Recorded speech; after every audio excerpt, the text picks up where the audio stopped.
Lia from Bulacan.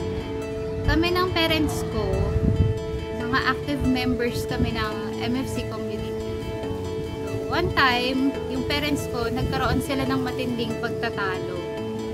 Yung pinag-awayan nila, ayun yung problemang halos ikawasak ng pamilya namin na buo.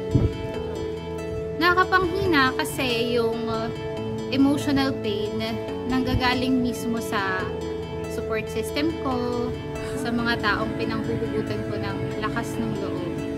Pero dahil hindi naman perpekto yung pamilya ko, para sa akin mananatili silang biyaya.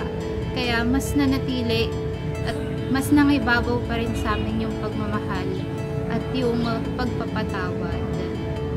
Kahit na patuloy na nasasaktan at nasusugatan dahil sa struggles na dala ng buhay, patuloy pa rin akong kakapit sa pag-asa.